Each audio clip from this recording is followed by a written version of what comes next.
Good day mga lods. Sa ngayon po, papasili ko sa inyo yung aking munting mga alaga. So hindi naman po ako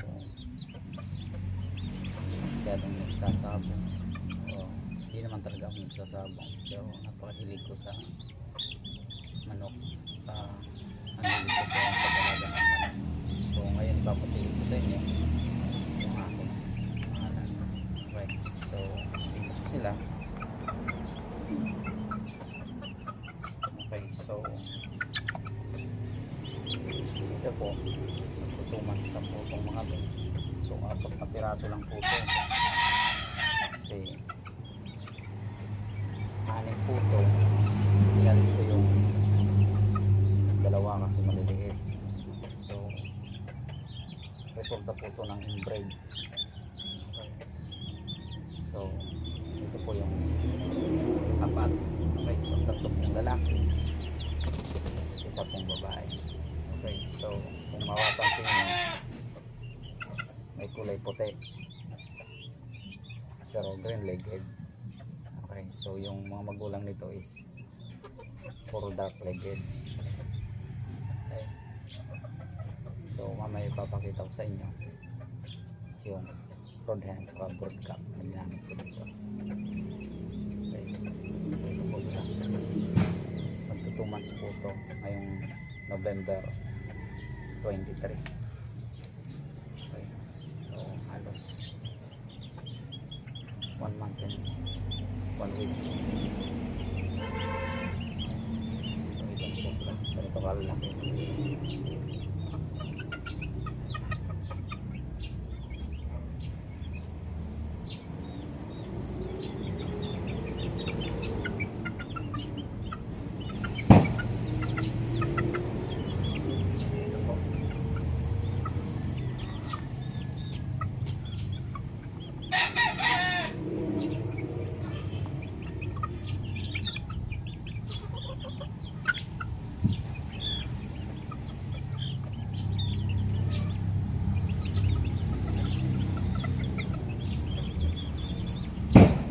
So, ito naman tayo sa kabila.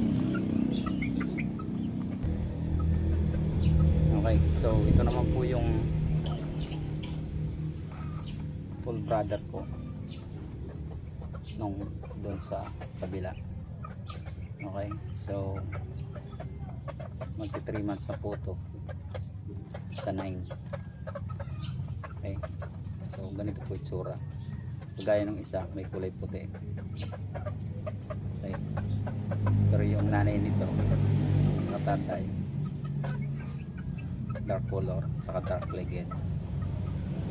Okay, so ito po yung itsura. 3 months, ngayong 9. Ganito po. So, dalawa lang itong magkapatid na unang pisa kasi 4 lang ito na itlog, 2 lang yung napisa.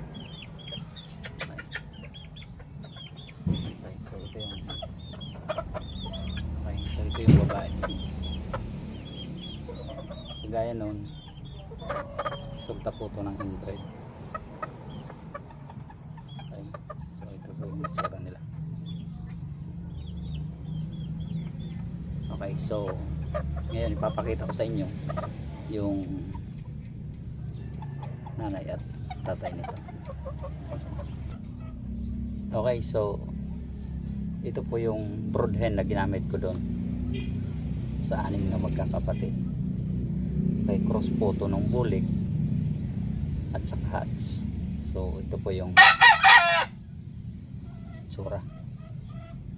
Okay, so ang laki po ng palong. Mapapansin nyo, parang bulik. So hatch color. Okay, dark legged. Ito po yung nanay. Yung tatay po nito is bulik. Then yung nanay is hatch. Okay, straight comb yung tatay, P-comb yung nanay. Okay, so ipapakita ko naman sa inyo yung pinares ko dito. Okay, so ito naman yung tatay nung 6 pinakita ko sa inyo.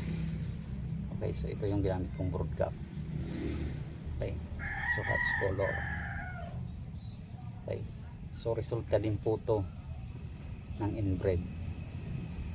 Yung nanay nito is kapatid nung nanay nung 6 na ipinares ko sa kanya. Okay, so kinuha ko yung hatch color na lalaki, saka pinasok ko dun sa hatch color din na babae. Kaya so ito ang naging resulta. Okay, so wala na yung nanay nito saka yung tatay, so kaya hindi ko na makapagpakita sa inyo. Okay, so almost 5 years na to. Okay, so isang beses lang to nanalo. Okay, so sa paa lang yung sugat.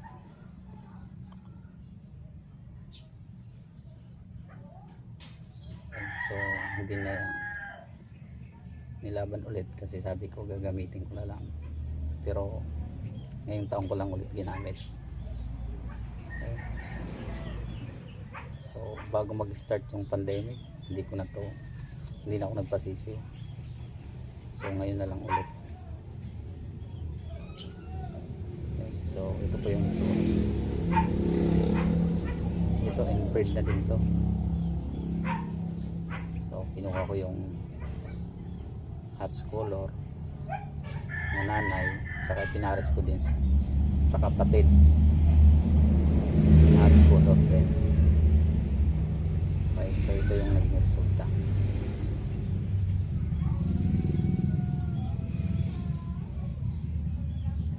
Okay, so yun po yung mga una kong papisa. So bali 6 lang. So yung kapatid ng 4, may 2 akong tinanggal. Okay, so ngayong November 9 meron na naman akong